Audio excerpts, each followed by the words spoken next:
और बड़ा सपना देख लिया है ना तो अपने आप को उसमें पूरा झोंक दो। सोचो कि अब लाइफ में और कुछ नहीं है, जब तक ये नहीं करूंगी ना, ये करूंगा नहीं ना, तब तक कुछ नहीं होने वाला है, ना मेरा ना किसी और। तो उस तरीके का एटीट्यूड, एक फायर, एक वो पैशन अपने आप में आपको जगाना पड़ेगा। That passion will drive you and that passion will take you places.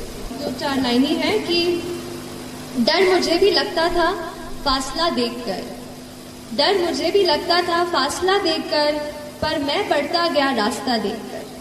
डर मुझे भी लगता था फासला देखकर, पर मैं बढ़ता गया रास्ता देखकर।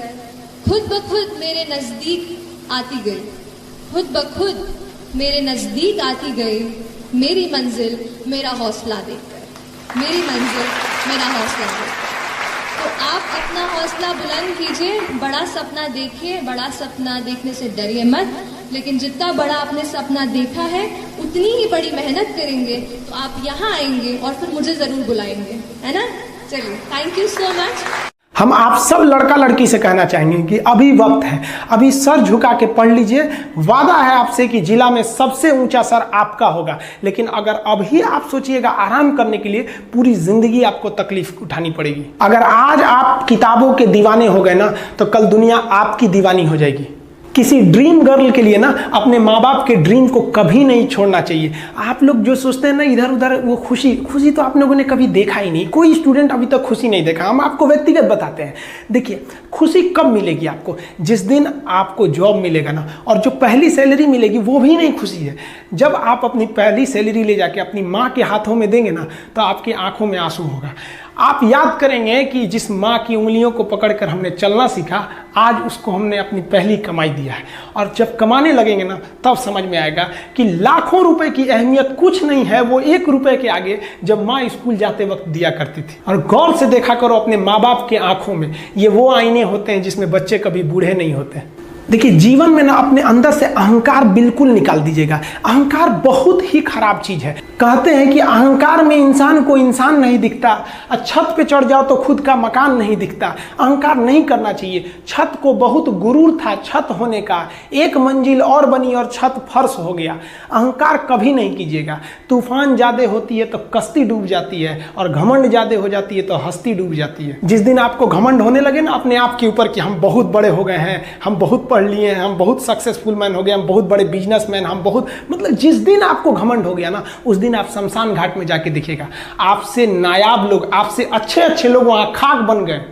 दुनिया में ना किसी से जलन नहीं रखनी चाहिए। देखिए, माचिस जो होता है ना दूसरे को जला देता है, लेकिन कभी माचिस को देखें वो खुद को भी जला लेता है। अतः अगर आप दूसरे की बुराई करेंगे, दूसरे के पीछे रहेंगे ना, तो इसमें आपका लॉस होगा। और अगर आपकी कोई बुराई कर रहा है ना, तो आपको खुश होना चाहिए कि आप आगे बढ़ रहे हैं। बुराई उसी का लोग करते हैं जो आगे बढ़ रहा होता है। जो पहले गिरा हुआ है उसकी लोग क्या बुराई करेंगे। और जब भी आपकी कोई बुराई करे तो आप उसे सहज स्वीकार करें, और आप उसे प्रूव मत कीजिए कि हम ये नहीं हैं। हम लोग गलती क्या करते हैं स्टूडेंट लोग, कि प्रूव करने लगते हैं। नहीं, आपको अपने आप को इंप्रूव करना है। अगर कोई गलती हो गई है, आपको कोई बुराई कर रहा है, तो आप उसको सहज स्वीकार कीजिए। जिस दिन आपके अंदर अपनी बुराई सुनने की क्षमता आ गई, यकीन मानिए आप सफलता के दहलीज पे अपनी पहली कदम रख दिए उसी दिन। लोहा जो होता है ना, उसे कोई नहीं तोड़ सकता है, लेकिन उसी लोहे के अंदर का जो जंग लग जाता है ना, धीरे धीरे दीमक की तरह उस लोहे को खदड़ते जाता है। इसलिए अपने अंदर अहंकार को मत लाने दीजिएगा। लोग कहते हैं ना कि अहंकार बुरा है।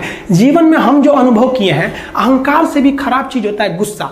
देखिए, अहंकार उत्पन्न ही नहीं होगा जब तक आपको गुस्सा नहीं आए। आप ऐसे नॉर्मल बैठे हैं और आप किसी से कहिएगा कि तुम्हारी क्या औकात है, जब तक आपको गुस्सा ना आए। तो अहंकार एक पेड़ है और गुस्सा उस पेड़ का जड़ है। इसलिए गुस्सा जिस दिन आया उस दिन आप बर्बाद हो जाएंगे। किसी भी व्यक्ति को बर्बाद कराने के लिए सबसे जरूरी है गुस्सा दिलाना। आपको पता है, लोहार जो होता है, लोहार वो जानता है कि लोहे को हम ऐसे नहीं मोड़ सकते हैं, बहुत ही शक्तिशाली है। इसलिए लोहार ना इस लोहे को ना आग में डाल के इसे गुस्सा दिलाता है। जब ये गुस्से से लाल हो जाता है ना, तो जहां गुस्सा आया आप अपनी ताकत खो देते हैं, और ये लोहा अपनी ताकत खो देता है, और एक मामूली हथौड़े के चोट से लोहा मुड़ जाता है। तो जिस दिन आपको गुस्सा आ गया, समझ जाइए कि आप अपनी ताकत खो रहे हैं। जब हम जन्म लेते हैं तो जन्म से ही हमारी जीभ रहती है, और मरने तक हमारे साथ जीभ रहती है, क्योंकि वो बहुत ही नरम रहती है। उसे गुस्सा वो बहुत हार्ड नहीं होती है। लेकिन जन्म लेने के बाद दांत आता है, और दांत काफी कड़ा होता है, और मरने से पहले ही दांत चला जाता है। यानी अगर आप नरम रहेंगे तो काफी लंबे समय तक रहेंगे, और जहां हार्ड होंगे आप वहीं आपका पतन चालू हो जाएगा।